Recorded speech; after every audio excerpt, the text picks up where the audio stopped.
Assalamualaikum warahmatullahi wabarakatuh. Bismillahirrahmanirrahim. Alhamdulillahi rabbil alamin. Wassalatu wassalamu ala asyrafil mursalin Sayyidina Muhammadin wa ala alihi wa sahbihi ajma'in.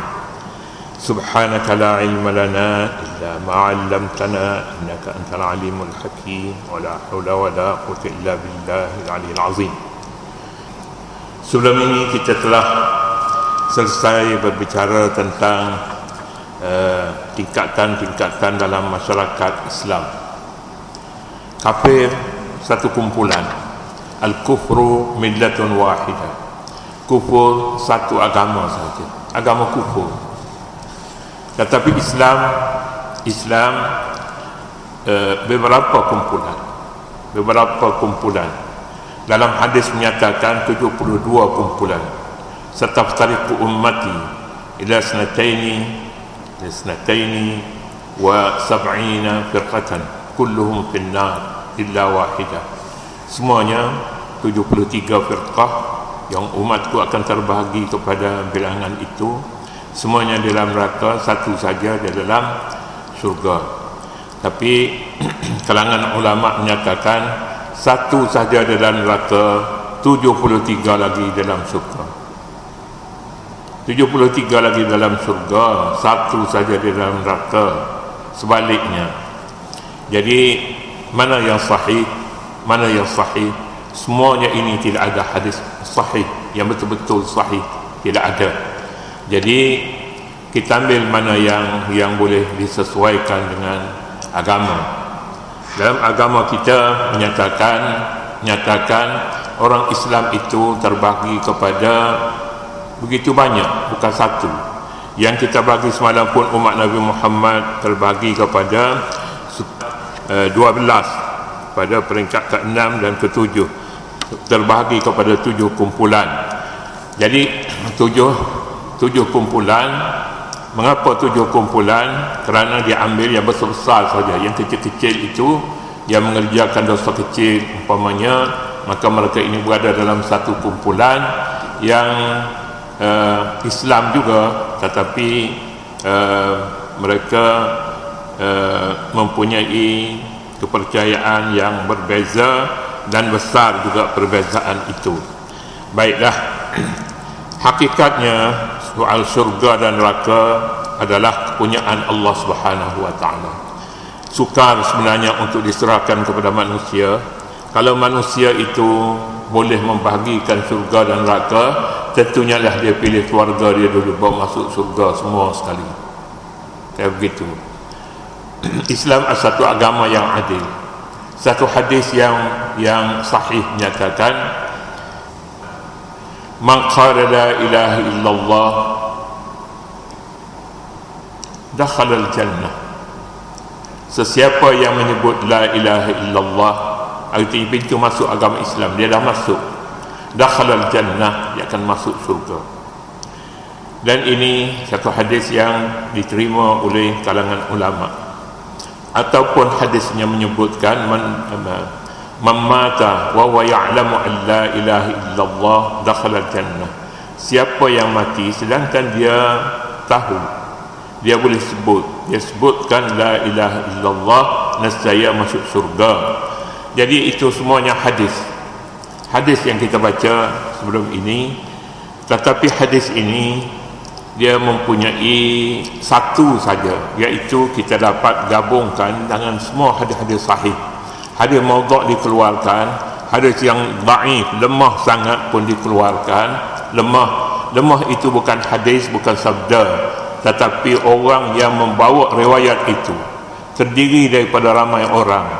Tidak ada seperti sekarang orang yang layak menerima syahadah, menerima kebenaran untuk meriwayatkan hadis, tidak ada. Tetapi hanya beberapa orang saja yang boleh dipercayai, boleh memberi perakuan.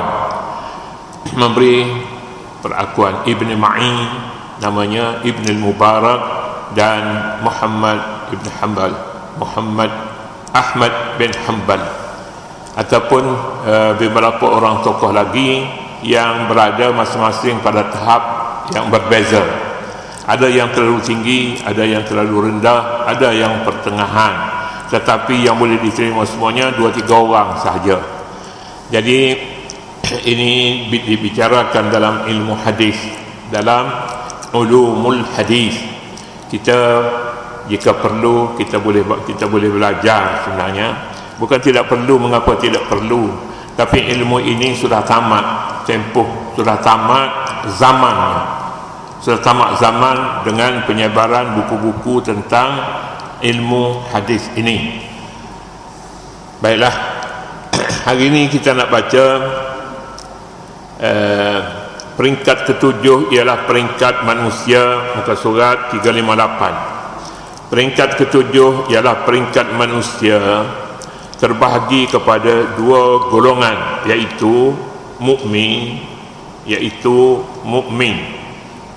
Yang mukmin jalan hidupnya, jalan hidayah, yang iaitu mukmin yang mengikuti jalan hidayah dan mampu mengatasi sebarang masalah yang menimpa mereka dengan pedoman dari wahyu yang disampaikan oleh para nabi. Oleh nabi lah, kalau kita ni Nabi Muhammad, oleh nabi-nabi yang terdahulu telah dipisahkan dengan beberapa perkara usul. Kalau usul di dalam pokok-pokok di dalam agama. Pokok-pokok dalam agama ini ialah Al-Quran. Dalam Al-Quran banyak pokok-pokok yang mestinya menjadi pegangan seseorang. Ya. Itu ini peringkat ke-7, manusia yang berpegang teguh kepada wahyu dan mereka mengikuti hidayat, yang mampu mengatasi sebarang masalah yang berlaku di dalam masyarakat mereka. Al-Quranul Karim memberi perakuan kepada peringkat ke-7 ini dengan firman-Nya, fahadallahu allazina amanu lima ikhtalafu fihi minal haqqi biiznih, lalu dengan keizinan Allah menunjukkan kebenaran itu kepada mereka yang beriman tentang hal yang dipertikaikan oleh mereka itu dengan kehendak Allah. Manusia yang ke-7 ini bukan mereka tidak maksum, mereka pun tidak maksum. Yang maksum ini Nabi. Maksum itu apa perkaranya? Maksum hanyalah orang yang terpelihara daripada dosa besar, hatta dosa kecil pun maknanya mereka tidak mengamalkannya. Itu yang maksum. Yang maksum ini siapa orangnya? Nabi-nabi. Nabi semuanya maksum. Sahabat-sahabat Nabi tidak maksum. Sahabat-sahabat Nabi semuanya tidak maksum daripada dosa kecil, tetapi dosa besar, daripada dosa besar. Tapi dosa kecil sering terjadi di kalangan mereka, walaupun tidak dosa besar yang terlibat dengannya, bukan dosa besar sepenuhnya, tapi dosa yang dipertikaikan. Dosa yang dipertikaikan besar kecilnya. Misalnya Qudamah bin Maz'un, sahabat Nabi, dan orang kanan Umar bin Al-Khattab radhiyallahu anhu. Namanya Qudamah bin Maz'un. Qudamah bin Maz'un dia seorang penagih Arab. Penagih. Tetapi dengan takwil. Dia takwil macam mana? Dia takwil kalau orang tu minum, kemudian dia beriman, beramal saleh, dia semayang, dia zakat dan lain-lain, tak kurang daripadanya. Hanya minum arak saja. Dan arak itu pun terbahagi kepada beberapa bahagian. Imam Abu Hanifah meletakkan nabis tidak haram. Nabis iaitulah air peraman anggur. Yang haram itu air peraman tamar ini dia banyak peringkat, nama-nama dia pun banyak, ada balahnya, ada tamarnya, ada kurmanya, dan ada banyak lagi, ada 70 peringkat. 70 peringkat. Yang kita tahunya buah kurma dengan buah tamar saja. Yang tu saja. Yang tu pun sedap habis kira dah, lazat. Tapi Arab dia mempunyai nama yang berbagai-bagai, mengikut peringkat, mengikut jenis, mengikut ada jenisnya jenis ajwah yang tidak besar, tapi dia tumbuhnya di Madinah, di bumi Madinah. Ada yang lain-lain lagi, macam-macam lagi yang lebih besar ibu jari pun ada.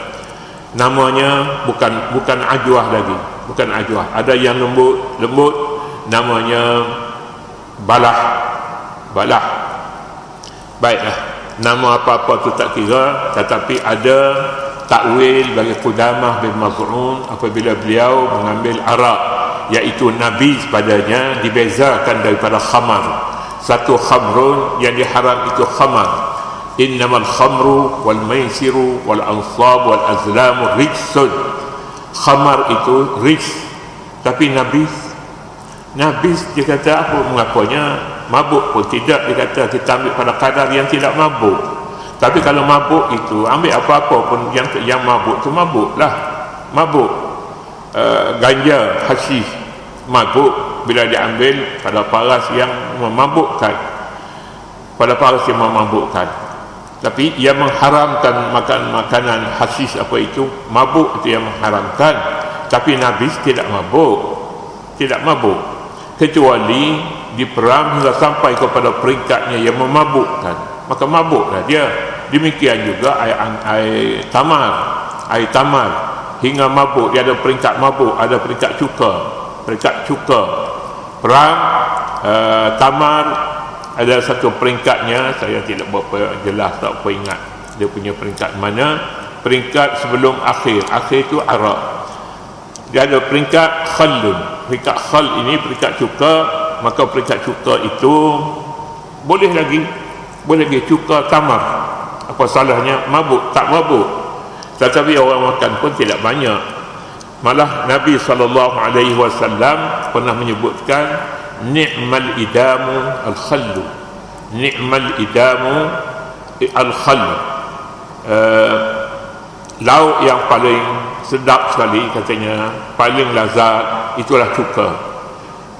Untuk menyatakan bahawa Nabi SAW, orang selalunya menyebut cuka tak sedap. Nabi tak suka sebut macam tu. Sebaik-baik lauk itulah cuka, katanya, bagi menyenangkan cuka itu untuk bersama dengan lauk-lauk yang lain. Adapun orang fasik dan orang yang menentang pedoman wahyu akan terus berada di dalam kesesatan dan perselisihan yang berterusan. Ada satu lagi nama kumpulan dalam Islam ini, orang fasik. Fasik ini ialah siapa orangnya? Orang yang menentang pedoman wahyu. Pedoman wahyu arak itu haram, tapi dia kata tak haram kalaulah dia tidak diciptakan daripada tamar. Dan mazhab Imam Abu Hanifah memakai pedoman ini. Yang haram itu air nabis. Nabis itu bukan arak, tapi nabis. Jadi kesimpulannya, masalah haram halal, mahu ta'rifnya ke ataupun mahu zatnya. Haram arak itu kenapa? Karena ta'rif dianya ma askara qaliluhu fakasiruhu haram. Yang memabukkan itu banyaknya, maka sedikit pun haram. Jadi arak masuk bilangan tu, bilangan minum banyak mabuk. Tapi kalau mabuk itu, maka sedikitnya juga haram. Maka Imam Syafi'i katanya arak itu najis, tak boleh diminum kerana dia najis. Dia najis ada sebab dia menghalal, dia memabukkan jika diambil lebih banyak. Kalau ambil sedikit itu mabuk, ambil banyak mabuk, sedikit pun mabuk. Sebabnya nama arak itu atas bahan yang diciptakan, dijadikan. Ma'askara, barang yang memabukkan. Tapi Imam Abu Hanifah, dia kiranya ta'rif itu zat, benda itu diperbuat daripada apa? Diperbuat daripada inab. Inap tidak mengapa salah inap. Tak. Kecuali orang perang sehingga memabukkan kerana mereka mahu inap yang memabukkan. Inap yang memabukkan. Jadi bezanya di situ. Jadi kalau begitu Imam Syafi'i menolak nabis, tetap nabis iaitu haram. Haram. Dia tidak mengambil peringkat. Dia orang mengambil nabis itu hanya apabila dia memabukkan. Kalau tidak, orang ambil pada waktu dia manis. Tapi mengapa dipilih waktu dia masam dan pada waktu dia memabukkan? Iaitulah selepas masa di perang dalam bekas-bekas yang tertentu. Jadi itu sebabnya. Jadi tidak timbul masalah mengapa nabis itu haram. Nabis itu haram, Imam Syafi'i kata haram. Mengapa nabis itu halal? Bukan di sini kata halal, di negeri Arab. Di negeri sejuk. Negeri sejuk mungkin mereka mengambilnya pada waktu sejuk. Sebenarnya semua perselisihan dapat didamaikan jika setiap pihak sanggup mengorbankan kepentingan dan kepentingan hawa nafsu mereka untuk kembali kepada Al-Quran dan As-Sunnah. Jadi banyak perkara yang dikhilafkan. Khilaf bukan ikhtilaf. Khilaf pada furu', pada cabang-cabang, bukan hanya pada asal. Asal arak itu haram. Innamal khamru wal maisiru. Sesungguhnya arak, judi dan beradu nasib, semuanya itu haram. Tetapi khilaf pada benda-benda yang pada asalnya halal. Inap pada asalnya halal. Mengapa manusia memusnahkannya? Bila dimusnahkan halal itu, maka hukumnya lain. Hukumnya bila dimusnahkan, maka orang mengambil inap itu, anggur itu, setelah dia dimusnahkan daripada rasa inap, maka dia memabukkan. Maka memabukkan itu sebabnya. Halal, tamar halal kerana dia berkekalan sehingga akhirnya orang tidak panggil tamar lagi, orang panggil arak padanya setelah diperam pada bekas-bekas yang tertentu. Maka itu yang haramnya. Mengapa diambil tamar yang diperamkan di dalam tempayan arak? Kerana memabukkan. Memabukkan itu yang haram. Adapun inap dia tidak memabukkan. Tidak memabukkan pada waktu dia menjadi inap itu. Kemudian setelah dia menjadi cuka juga tidak diharamkan. Pada dasarnya perselisihan dalam prinsip agama tidak seharusnya berlaku, kerana telah ditegaskan begitu terang dalam Al-Quran dan As-Sunnah, dan dijelaskan pula oleh Sunnah Nabi. Manakala perselisihan dalam furu' itu merupakan perbezaan pendapat dalam perkara-perkara kecil sahaja, itu furu'. Jadi perbezaan di antara Nabi dan haram itu dan khamar itu perbezaan, dikiranya perbezaan besar kerana melibatkan asal kejadian itu, satu tamar dan satu inap. Jadi di antara kedua-dua bahan ini perbezaannya besar kerana bahan arak diperbuat daripada tamar dan satu lagi Nabi diperbuat daripada anggur. Namun apabila hawa nafsu, gila kuasa, gila pengaruh dibiarkan bermaharajalela dalam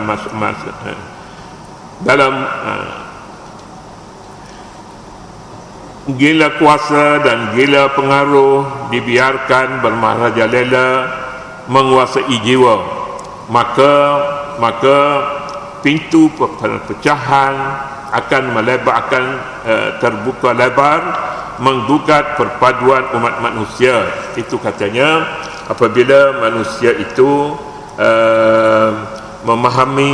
memahami dan melebarkan pahaman yang berbeza itu, maka perpaduan umat manusia pun sudah lebar sama, disebabkan pemikiran manusia yang membeza-bezakan di antara dua perkara itu mengikut akal dan pemikirannya.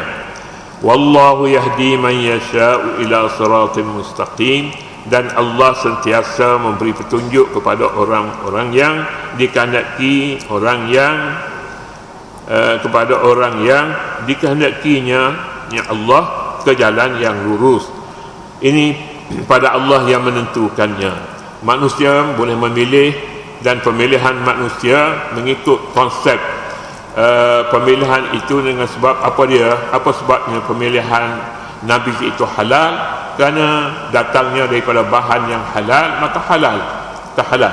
Tapi kalau pengambilan itu dengan niat untuk arak, untuk mabuk, maka ia haram, kerana prinsip pemilihan itu sendiri. Semuanya ini bergantung pada hidayat Allah Subhanahu wa taala. Sesiapa yang memilih sesuatu dengan hidayat Allah, panduannya daripada Al-Quran, maka halal, kerana jalan Al-Quran semuanya jalan lurus. Tetapi kalau barang siapa yang memilih haram, walaupun dia berusaha untuk menghalalkan menurut pemikirannya, maka ia tetap haram, kerana ini perkara hidayat, petunjuk. Manusia bebas memilih sama ada iman atau kufur, tetapi jalan iman lebih mudah baginya untuk diikuti, dan Allah tetap melorongkan para hambanya yang dikehendakinya pada jalan yang lurus. Sesiapa yang mahu jalan yang lurus, sila dalam Al-Quran ada siratal mustaqim yang kita minta daripada Allah. Sesiapa yang mahu siratal mustaqim, dia akan dapat. Tetapi ada yang mahu sebaliknya, maka dia takwil. Banyak takwilannya, sebab jalan yang daripada jalan yang asalnya lurus menjadi tidak lurus sebab takwil, dan juga jalan yang tak lurus menjadi lurus dengan sebab adanya takwil, dan manusia sendiri yang menentukan takwil itu menurut kemahuannya. Allah menunjuk jalan yang lurus ini kepada siapa yang dikehendakinya, maka siapa yang dikehendaki Islam, kehendaki iman, maka baginya iman. Barang siapa yang tidak sukakan iman, maka baginya namanya fisq, fasik orang ini. Fasik dengan iman ini berbeza. Ada orang yang iman di luar tapi tidak di hati, ada orang yang di luar dan dengan amalan dan hati juga iman, maka mereka itu imanlah. Jadi inilah rahsianya. Kita dapati Nabi bersabda, sesiapa yang mati di atas kalimah la ilaha illallah, maka dia akan masuk surga. Orang yang mati itu ada yang mati berdosa, ada yang tidak berdosa mati. Tengok, kalau yang berdosa selepas daripada dosanya diampun Allah, maka dia akan dikumpulkan dalam surga. Barang siapa yang belum cukup tempoh lagi untuk di luar surga, dalam neraka umpamanya, tunggulah dalam neraka. Tetapi bersiapa mengucap la ilaha illallah, baginya surga. Tapi surga ada hisab ke? Tak ada hisab. Ada bezanya di antara tanpa hisab. Nabi-nabi, siddiqin dan syuhada, mereka itu masuk surga ada tanpa hisab. Nabi tanpa hisab. Setengah Nabi kata orang yang masuk surga tanpa hisab ini 70,000. Tak hisab, terus masuk. Tetapi yang selain daripada itu, ada hisab panjang, ada hisab pendek. Ada hisab panjang, payah sikit masuk surga, dan hisab pendek mungkin mereka itu masuk surga sekejap saja, dan memang mudah saja bagi kita untuk memahaminya. Ada orang yang kena 10 tahun, ada yang kena 20 tahun mengikut kesalahan jenayah yang dilakukannya. Ada yang dimaafkan, ada yang sebelum daripada masuk penjara pun dah dimaafkan. Maka itu penyelesaian manusia. Penyelesaian Allah Subhanahu wa taala lebih mudah lagi, iaitu pengampunan dosa. Tapi yang menentukannya ialah cara-caranya. Ada syafaat daripada Nabi, ada syafaat Al-Quran, ada berbagai-bagai. Wallahu Subhanahu wa taala a'lam. أعوذ بالله من الشيطان الرجيم. بسم الله الرحمن الرحيم. اللهم أرنا الحق حقا وارزقنا اتباعه، وأرنا الباطل باطلا وارزقنا اجتنابه. ربنا لا تؤاخذنا إن نسينا أو أخطأنا، sallallahu ala nabiyil ummi wa ala alihi wa sahbihi wa sallam. Walhamdulillahi rabbil alamin.